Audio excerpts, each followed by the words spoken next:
চারটি ভয়ঙ্কর হাদিস আপনি যদি শুনেন আপনার গা শিউরে উঠবে।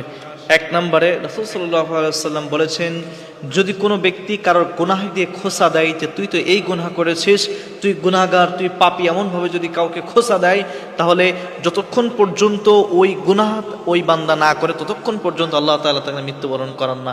ওই গুনাহ করায় এরপর আল্লাহ তাআলা তাদেরকে মৃত্যুবরণ করেন। এজন্য কারোর গুনাহের জন্য আপনারা কখনো খোঁচা দেবেন না, কারোর গুনাহের জন্য আপনারা কাউকে খোঁচা দিয়ে কটু কথা বলবেন না। এরপরে 2 নম্বর রাসূল সাল্লাল্লাহু আলাইহি ওয়াসাল্লাম বলেছেন, মৃত্যুর পর কিছু মানুষকে তাদের পাথর মেরে মেরে তাদের মাথাটাকে চূর্ণ বিচূর্ণ করে দেওয়া হবে। তাদেরকে জিজ্ঞাসা করবে এই মানুষগুলো কারা? এরা হলো ফজরের নামাজ আদায় করেনি, ফজরের নামাজ না পড়ে এরা ঘুমিয়ে গিয়েছিল এবং কোরআন শেখার পরে যারা ভুলে গিয়েছিল। এরপরে 3 নম্বর আল্লাহ তাআলা বলেন যে তুমি ওই দিনকে কেন ভয় করো যেই দিন তোমার মুখে তালা লাগিয়ে দেওয়া হবে আর তোমার হাত পা তোমার কৃতকর্মের সাক্ষী দেওয়া হবে।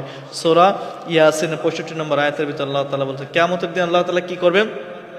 এই যে মুখ রয়েছে এই জবানটাকে আল্লাহ তাআলা বন্ধ করে দেবেন এবং এই হাত পা এই সবগুলোকে আল্লাহ তাআলা খুলে দেবেন এবং তারা সাক্ষী দিতে থাকবে, আল্লাহ এই পা দিয়ে হেঁটে হেঁটে এরপরে উমুক গাছের আম এই হাত দিয়ে চুরি করেছিল এবং এই মুখ দিয়ে খেয়েছিল। এভাবে তাদের সাক্ষী দিতে থাকবে।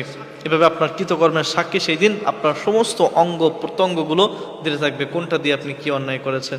এরপরে 4 নম্বর যে ভয়ঙ্কর হাদিসের কথা আপনি শোনেন যে আল্লাহ তাআলা বলেন যে আমি ইচ্ছা করলে সবাইকে হেদায়েত দান করতে পারতাম, কিন্তু আমার এই কথা অবশ্যই সত্য যে আমি মানুষ এবং জিন জাতিকে শুধুমাত্র আমার ইবাদতের জন্য সৃষ্টি করেছি, শুধুমাত্র আমার ইবাদত করার জন্য সৃষ্টি করেছি এবং তাদেরকে আমি জাহান্নামের ভিতরে ফেলাবো। এই জন্য তাদেরকে একটু সুযোগ করে দিয়েছেন এবং ভালো মন্দ বিচার করার মতন সে আকল আমাদের দুইজনকে দিয়েছেন, মানুষ এবং জিনদেরকে।